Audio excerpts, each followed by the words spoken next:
yang Triyanti dengan NIM 23514525 PN18344. Sebelumnya, saya dari kelas Statistika Pertanian kelas B yang akan memaparkan atau menjelaskan mengenai soal yang sudah saya kerjakan. Nah, untuk lebih jelasnya, simak video berikut ya. Bye-bye. Oke, baik, saya lanjut untuk langsung ke soalnya. Kita langsungkan saja. Soal yang pertama yaitu mengenai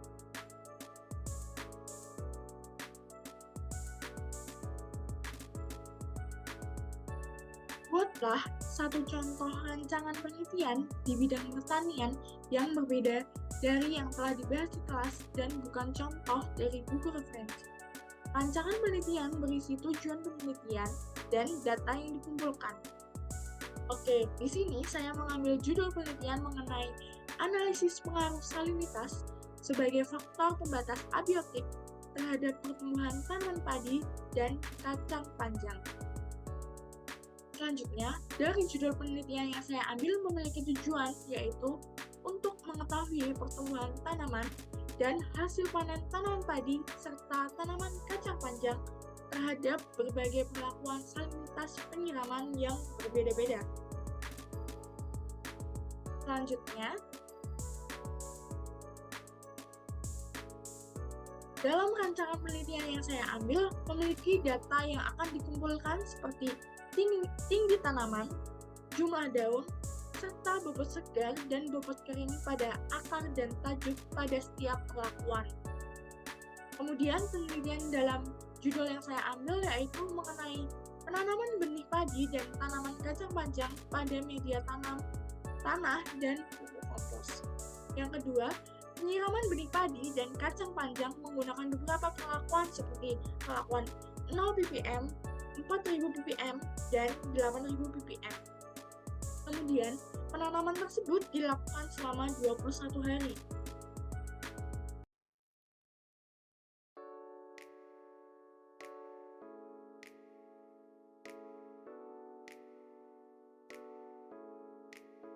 Oke, sekarang lanjut ke soal yang nomor 2. Nah, kalian tahu nggak gimana sih cara kerjanya soal nomor 2 ini? Oke, yang belum tahu, simak video ini sampai habis ya teman-teman. Oke, aku bacain soal nomor 2 yaitu setiap bulan seorang pengusaha membeli 5.000 bibit anggrek dari store A dan store B. Sebanyak 2.000 bibit dibeli dari store A, sedangkan 3.000 bibit berasal dari store B. Dari pengalaman sebelumnya, diketahui bahwa rata-rata sebanyak 500 bibit dari store A tidak tumbuh, dan sebanyak 2.700 dari store B tumbuh dengan baik.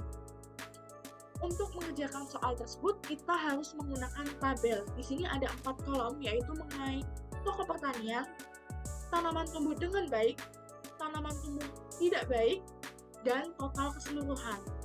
Yang pertama yaitu store A.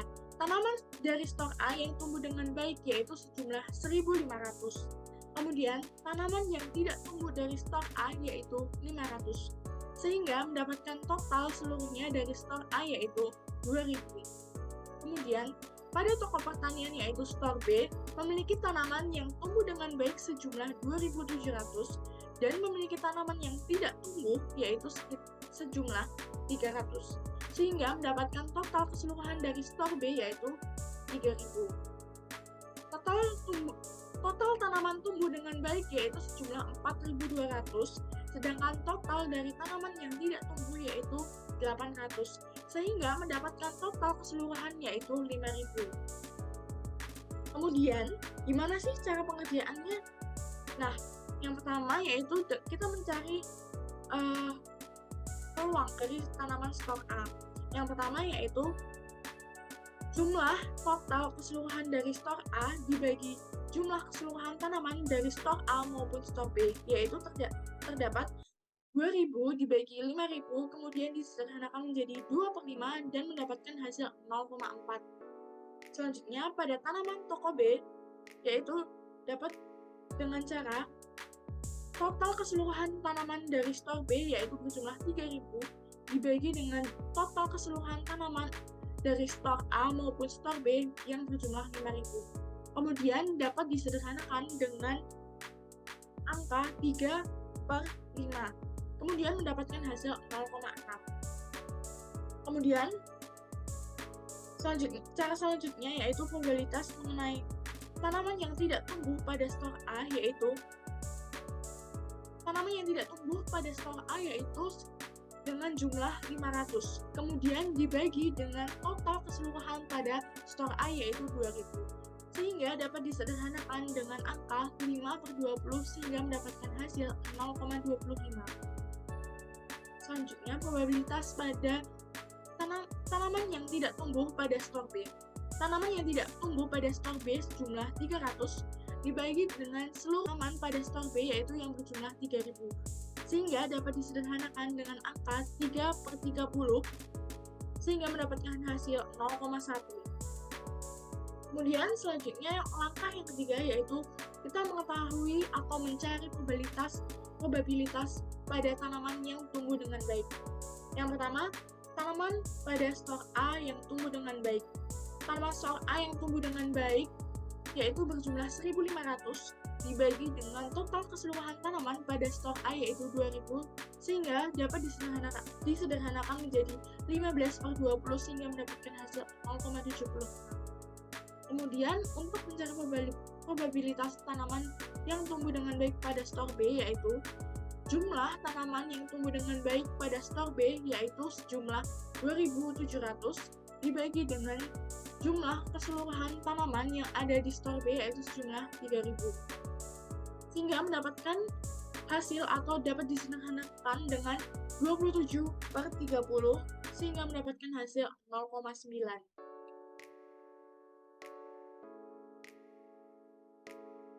Kemudian, nomor 2 yang B, terdapat soal yaitu jika diketahui sebuah bibit dipilih secara acak, hitunglah peluang bibit tersebut tumbuh dengan baik.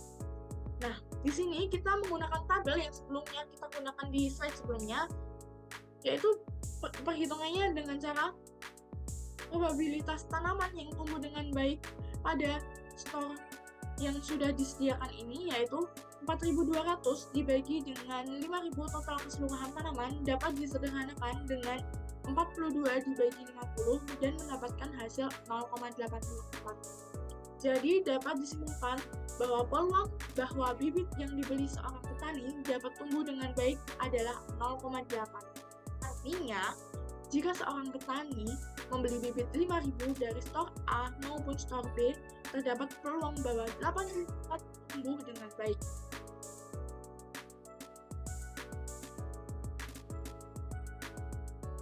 Selanjutnya, pada poin C, jika sebuah bibit dari stor B diambil secara acak, berapakah peluang bibit tersebut tidak tumbuh? Nah, probabilitas tanaman yang tidak tumbuh pada stor B yaitu jumlah tanaman yang tidak tumbuh pada stor B yaitu 300 dibagi dengan total keseluruhan tanaman pada stor B yaitu 3000 sehingga mendapatkan hasil 0,1.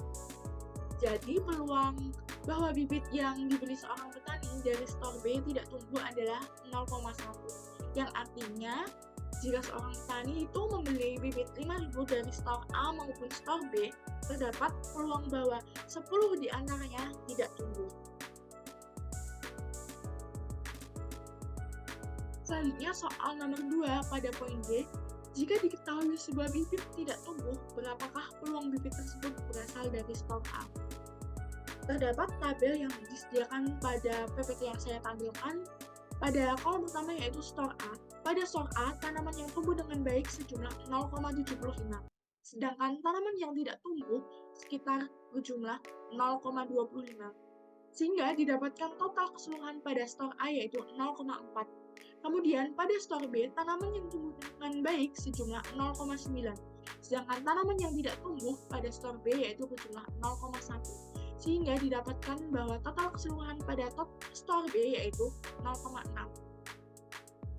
Tanaman yang tumbuh baik mendapatkan total 1,6, sedangkan tanaman yang tidak tumbuh mendapatkan total 0,35. Sehingga dari keseluruhan tersebut dapat hasil yaitu 2. Untuk mengetahui jawaban selanjutnya kita menggunakan rumus yang ada di bawah ini. PAT sama dengan PA irisan T per PT. PA irisan T yaitu dengan 500 dibagi 5.000, di mana 500 itu tanaman yang tidak tumbuh pada stor A, kemudian 5.000 merupakan total keseluruhan pada stor A maupun stor B, sehingga mendapatkan hasil 0,1. Kemudian PT sama dengan 800 dibagi 5.000 sama dengan 0,16, di mana 800 merupakan tanaman yang tumbuh dengan baik. Kemudian 5.000 merupakan total keseluruhan dari stor A maupun stor B sehingga mendapatkan hasil 0,16.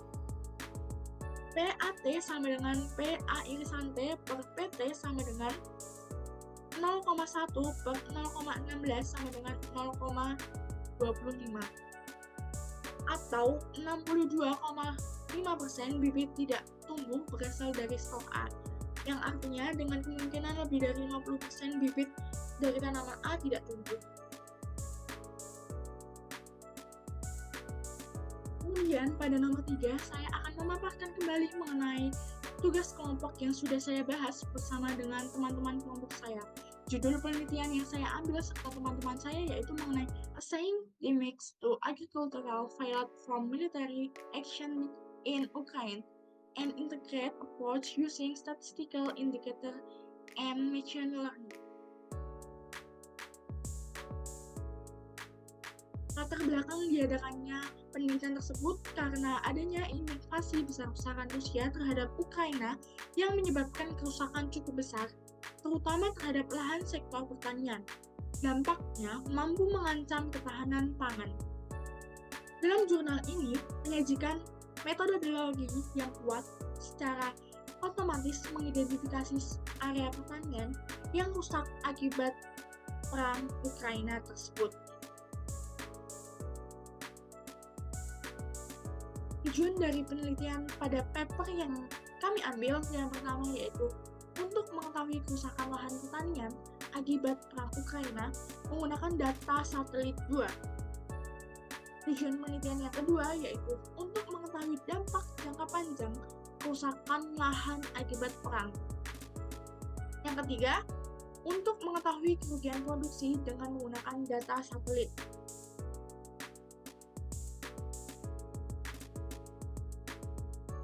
Pada data pertama yang kami ambil yaitu mengenai data periode waktu terdeteksi kerusakan.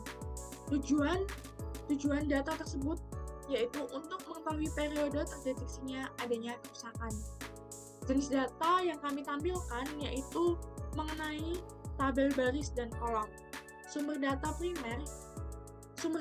merupakan sumber data yang primer, di mana dikumpulkan oleh para peneliti secara manual melalui interpretasi gambar pada data sentinel 1. Alasan pengumpulan data yaitu data dikumpulkan untuk memantau perubahan-perubahan yang terjadi di bidang pertanian. Data tidak mengacu pada waktu terjadinya kerusakan, melainkan pada waktu terdeteksinya kerusakan tersebut. Dari data yang kami ambil yaitu data pertama mengenai tabel dan baris kolom, dapat disimpulkan bahwa data disajikan dalam tabel yang menunjukkan periode waktu terdeteksinya kerusakan. Periode terdeteksinya kerusakan terjadi pada sela waktu yang berbeda-beda. Data tersebut dapat digunakan untuk mengetahui pengaruh waktu terhadap kerusakan yang terjadi. Untuk data yang kedua yaitu tujuannya untuk mendeteksi lahan pertanian yang rusak akibat perang militer Ukraina tersebut. Pada data 2 kami tampilkan yaitu mengenai jenis data yaitu heat map. Kemudian sumber datanya yaitu data primer yang diambil dengan satelit. Kemudian alasan pengumpulan data ini dilakukan karena data kerusakan lahan dan tanaman yang rusak diambil untuk mendeteksi area yang mengalami kerusakan pada lahan pertanian. Dapat disimpulkan pada data tersebut bahwa data heat map menunjukkan persebaran perbedaan warna pada lahan yang tertera pada gambar. Lahan pertanian yang rusak ditunjukkan dengan warna hitam,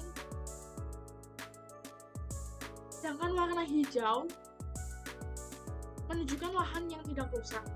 Data yang diperoleh disajikan sebagai kumpulan data pengujian dan akan diidentifikasi lebih lanjut untuk mengetahui cara mengatasinya.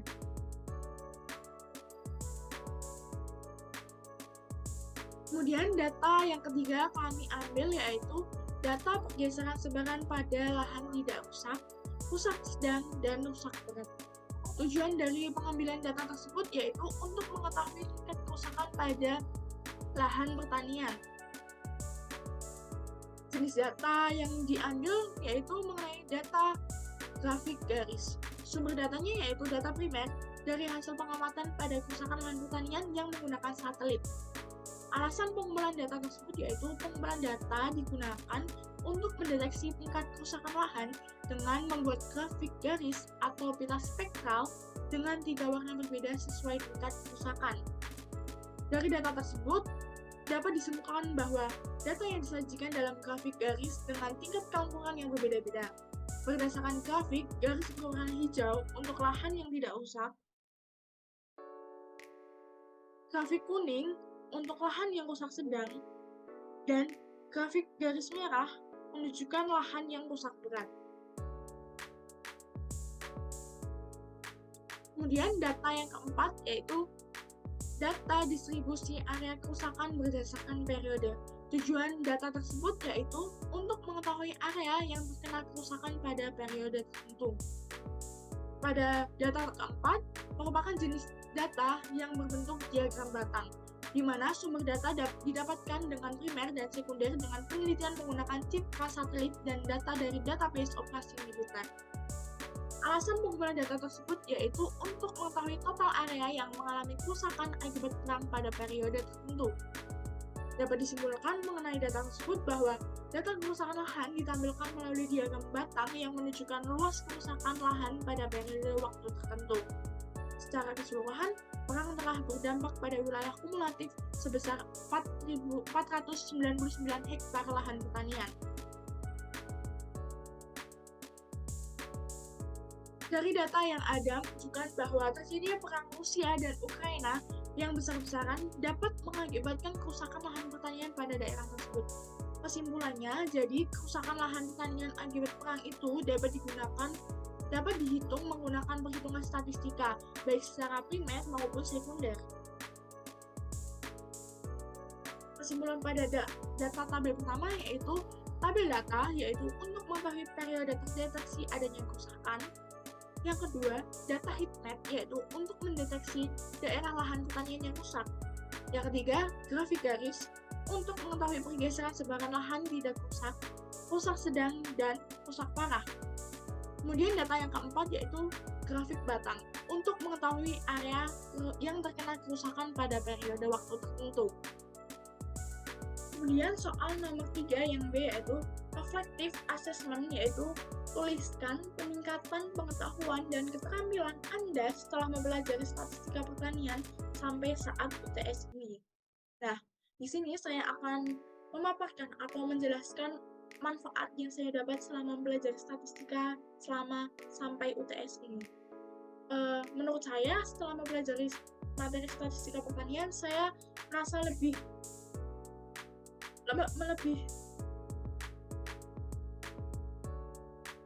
soal yang ketiga yaitu reflective assessment, yaitu tuliskan peningkatan pengetahuan dan keterampilan Anda setelah mempelajari materi statistika pertanian sampai saat UTS ini.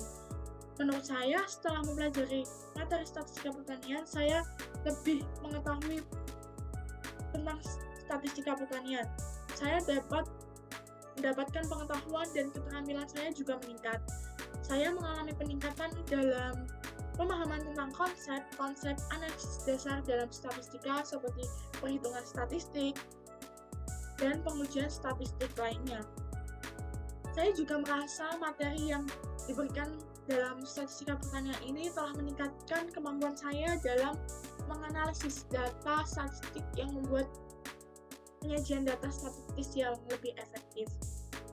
Menurut saya, statistika pertanian ini juga bermanfaat dalam membantu pembelajaran saya dalam bekerja di industri pertanian, di mana statistika ini adalah salah satu komponen yang sangat Statistika pertanian dapat mengoptimalkan penggunaan sumber daya seperti udara, pupuk, dan tenaga kerja. Dengan data statistik, petani dapat memprediksi cuaca yang akan datang dan mengambil keputusan mengenai kegiatan pertanian yang harus dilakukan seperti irigasi, penggunaan pupuk, analisis data-data yang diperoleh dari mesin dan AI. Mungkin cukup sekian, terima kasih. Nah, gimana videonya? Udah paham kan kalian pasti teman-teman? Mungkin cukup sekian dari saya. Apabila ada kurang lebihnya mohon maaf. Wassalamualaikum warahmatullahi wabarakatuh. Bye-bye.